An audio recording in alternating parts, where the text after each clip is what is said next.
What's up, Madridistas, and happy Friday. This is Kiyan Sobhani. I hope you guys are not too beat up and too down over the loss last night.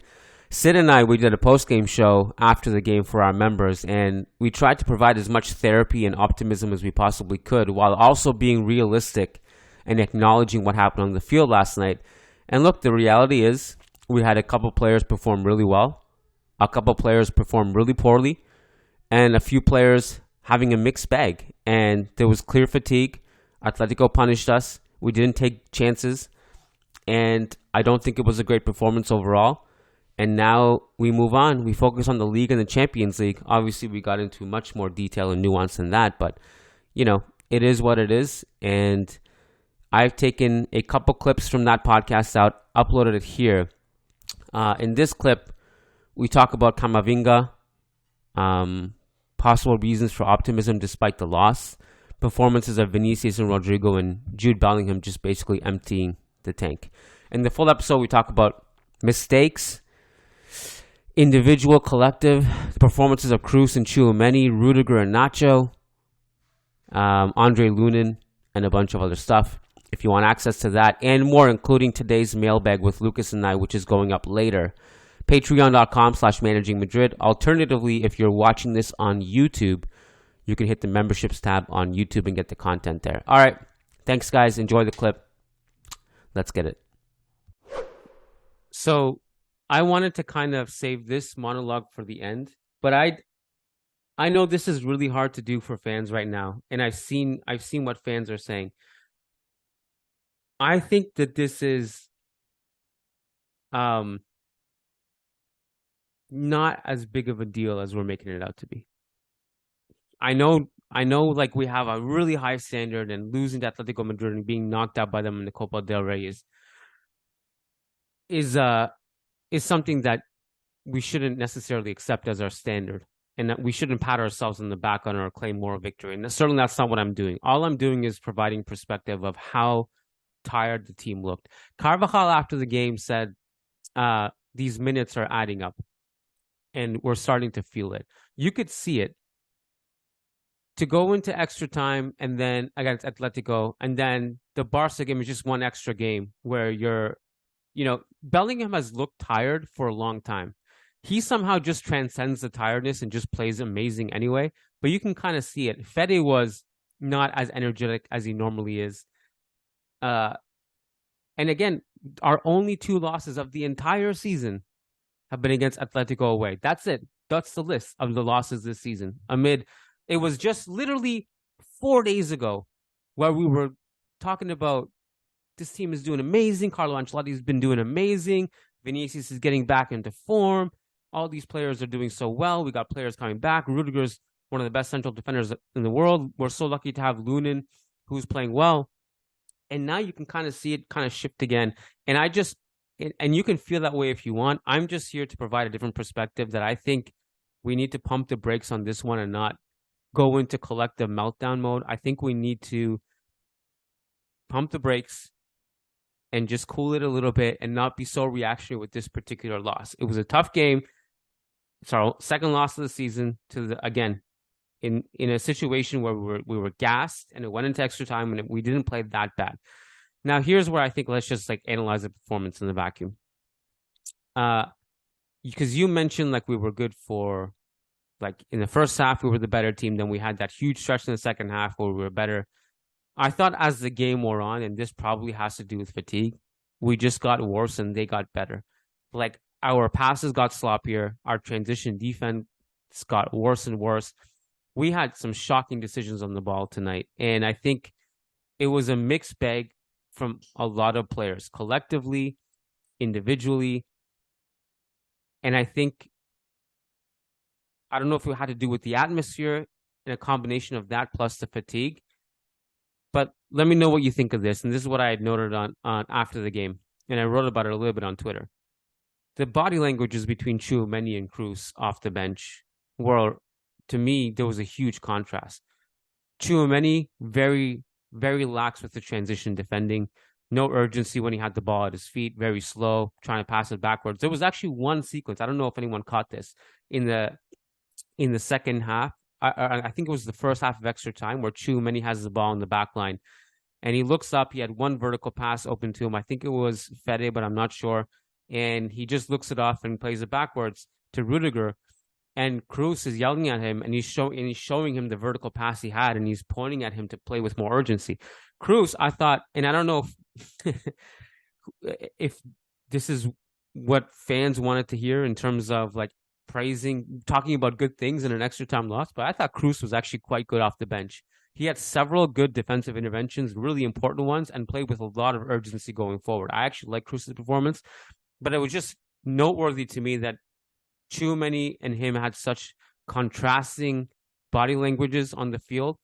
I'm not sure what was happening there. So there was that, but I thought that in itself was a manifestation of the whole team. A lot of players just were off today. Vinicius, a lot of inefficiencies with his dribbling, a lot of slow, poor decision making, weak on the ball on several occasions. Just before, obviously, we had the Griezmann goal, which, as many mistakes there were in that particular play from Vinicius, Tchouaméni could have closed him down. Lunin probably could have done better. It was also an amazing Griezmann goal, amazing individual effort. So there was that moment, and then there was also just before Joselu equalizes for 2-2, Vinicius just really weak on the ball and just gives it away. Lunin comes up with a big save, and then it comes back the other way. Vinicius threw ball to Jude, Joselu scores. There was just a lot of mixed bag things.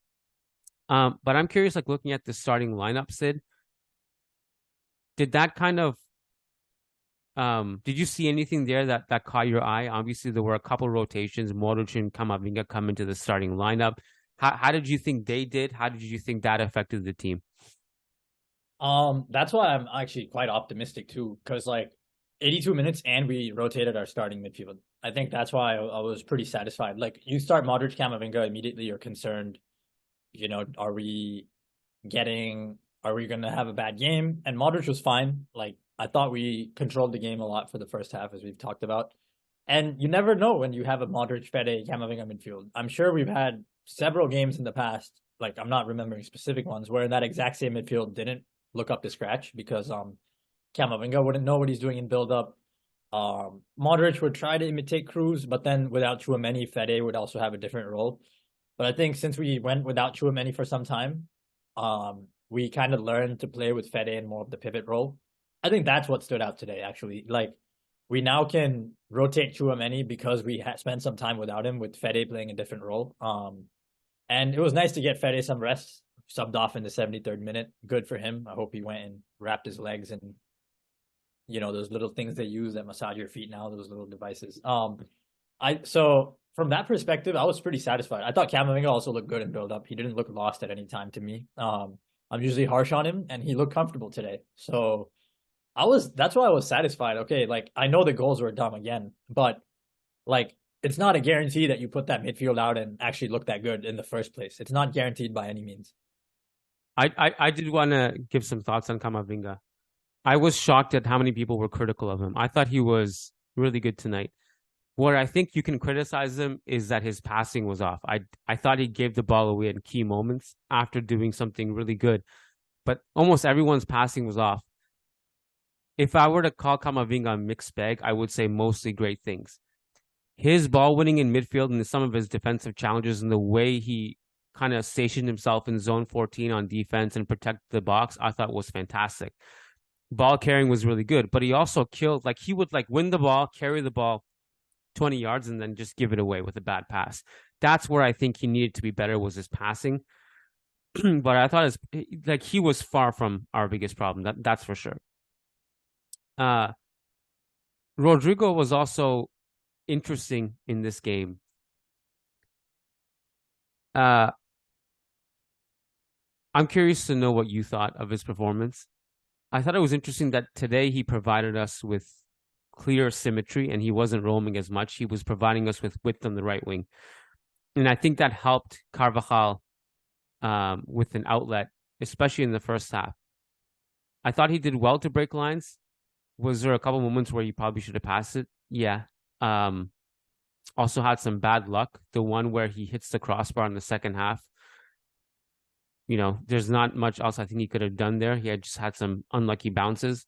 What was your assessment of him? Rodrygo, correct? You cut out a little bit. Rodrygo, Yeah, yeah. yeah. Yeah, Rodrigo's been. I thought he was good. I thought this was a good Rodrygo game. Like interpreted the space as well. Like Vinny wasn't great, but I thought that Rodrygo Bellingham, both of them caused Atletico problems. Obviously Bellingham through the middle, but yeah, I liked Rodrygo. Could have passed more. Yeah, every player had that little like sloppiness to their game today. Almost basically everyone.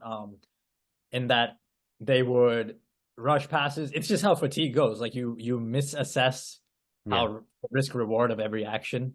Um, passes you think are going to be played with a certain weight don't get played.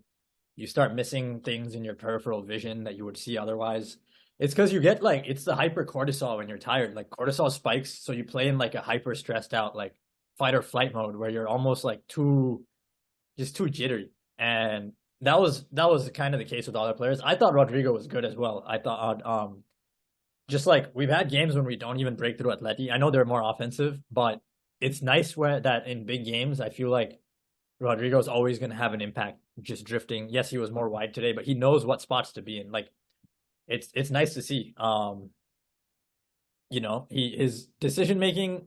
It's just disappointing that Rodrygo and Vinny both have up and down games sometimes. I will say there, and that like Vinny was so good against Raul Kunde, but now we see to some degree that was just Barcelona being kind of annoying too. Vinny still has something. Well, it's a combination of two things. I think Vinicius was great in that game, and Barcelona also made it easy for us. I think Atletico, where I think we need to have some criticism is that we need to figure these guys out. Again, the two toughest games on the schedule. If God forbid we have to play, I mean, look, I'm not even going to say God forbid because we have the mental stranglehold over them in the Champions League. But if we do face them in the Champions League again and we have to go there, we have to figure it out. What Atletico do really well, Sid, is take away the space from Vinicius and Bellingham. Today, Bellingham was just so freaking amazing that it didn't matter if you chained him and just piled 20 defenders on top of him, he would find a way out. Vinicius wasn't as good. You look at Vinicius's numbers tonight, and this is where I think Atletico really figured him out. 5 of his 12 dribble attempts were completed. Only 1 key pass. Lost the overwhelming majority of all of his ground duels. Lost possession a bunch of times, over 30 times. He just had a rough game. And the thing is, he didn't necessarily have more space than Jude. But Jude, it was just a wizard tonight. And, like we have so many games where, like, what do we say after the game about Jude? We're lost for words. He's just amazing. Okay, move on. The analysis is that. I mean, against Barca, and I'm writing about it. I might even publish it tonight. Again, he was so great defensively. Koundé was coming out of the back, Araujo coming out of the back, Pedri in midfield, Frankie in midfield. He just would blindside them and pick their pocket and steal the ball from them. Red passing lanes, great, both against Atletico tonight and Barca in the final. And today, like, what else do you say about some of his dribbling sequences? I'm shocked that no matter where the ball is, if it's knee height, on the ground, on his head, on his shoulder, through traffic, how many players are around him? He's just freaking Houdini. He comes out with the ball on the other side of it, and we just expect it now. It's some of his dribbling sequences tonight were absolutely insane. So Jude, I mean, he left. He emptied the tank, man. He emptied the clip. There's nothing else he could have done tonight. I think he was amazing, but we have to figure out a way to either get Vinicius to make better decisions or find him more space against Atletico, because they do such a good job of taking his space away. Yeah, like you create a half advantage against Atletico, it disappears so fast. That's the margin. The margin for error against them is so small. That's why I have only sympathy today. Like, especially Atleti with 3 more days on rest. Man, that mental speed they're gonna have on you, it's hard to make that up. That's why Bellingham was surprising because I think he's been getting progressively better as the seasons went on, even though he scored less. It's really interesting because the start of the season we were like actually trying to find him in the box a lot, if you remember more. Crossing it to him, like he would play a side pass and then sprint into the box. We would ping it to him. And he was like the focal point. Now he's like focal in a different way. He just attracts the press. he still gets on the end of chances, but the goals have cooled off a little bit, if you go look at the whole season, I can put an analysis up soon on Real Deal, but like, I think it was more 13 sometime in like mid-November, and it's been like 4 or 5 since or something. Yeah. Yeah, I yeah. think So I mean, I'd have to check it, but I think his shot volume has gone down a bit too. Like he's not getting in, like he's had moments in the past few games where he hasn't scored. Today he did hit the bar with that insane dribble in the first half, if you remember. So he came close today, but his shot volume has gone down quite a bit. I think that was actually his only shot of the game was that one. His heat map is off the charts. I think like just to go back to Vinicius and Rodrygo again, the way we play, and this is nothing new, everything goes down the left flank where Vinicius is, and Rodrygo, because he wasn't roaming as much, and you look at his heat map, he's on the right side. We didn't see him as much. So we had Vinny's performance and his mistakes were more noticeable because he was at a much higher volume of usage. Way more dribble attempts than Rodrygo, way more touches on the ball. Rodrygo was more quiet, and so and maybe that's why we're not talking about him as more, but he did have a couple of great chances again. I just think that Vinicius was such a high volume of usage. And again, like I'm not going to say he didn't have his moments. He did. He had the hockey assist for the Joselu goal. He had actually a really brilliant pass to Rodrygo on that big chance miss in the first half. So he did have his moments. Of course, he's going to have his moments. He's too good not to. But with that high volume of usage, I would have expected him to do a little bit better. And just for my liking, he had too many moments where he dabbled in the ball and was indecisive, and I think that hurt us. And so against Barca, he was foot perfect. That was the difference. Yeah. I think with Bellingham earlier in the season, I felt like he intervened in moments where it wasn't as appropriate as well. It's not easy to know when you should step up to the ball, when you should drive it, when you should release it, when you should be playing off ball.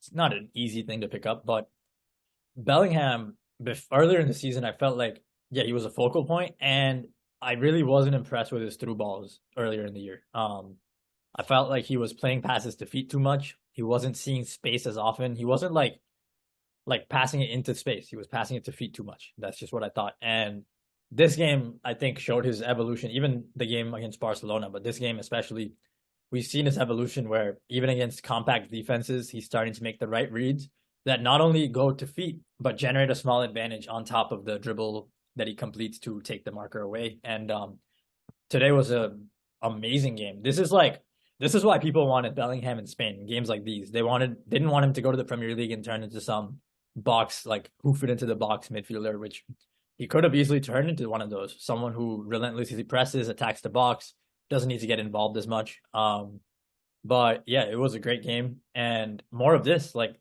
at that height, that dribbling is pretty crazy. Like that one move he made in the first half when he dribbled on the left, I couldn't believe my eyes when I saw it. I'm just like, what? And especially with the fatigue, like that's good enough for me. I know we could have scored more, but he did his best.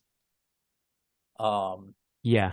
I don't think this was the case before. Like, it's really cool though. Like, this started sometime in November and it's proceeded to January, where he's a different player than the first half of the season.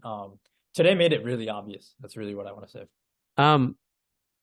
I don't know if this was a symptom of just being too tired, but again, I'm just gonna go back to like how many passes were off, and even like especially during the surge in the second half and an extra time where we had Joselu in the box, Rudiger was basically playing as a striker.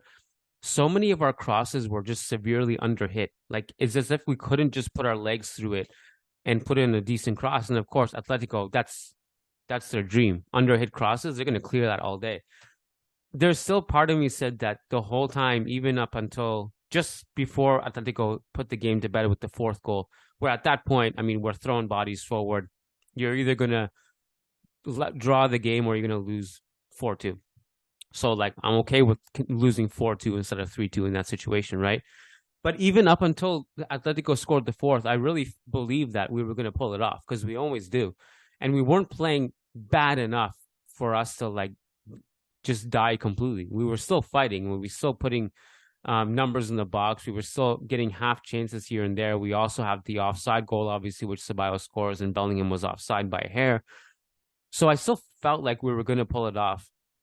And of course, if you win a game like this instead of losing, even with the exact same performance, but just a different result, the narrative and dialogue is going to be completely different. It's going to be something like, man, we fought till the end, remontada DNA, power of the boys. But of course, we not every single time the result is going to go your way. And so the narrative just shifts and it's a little bit different.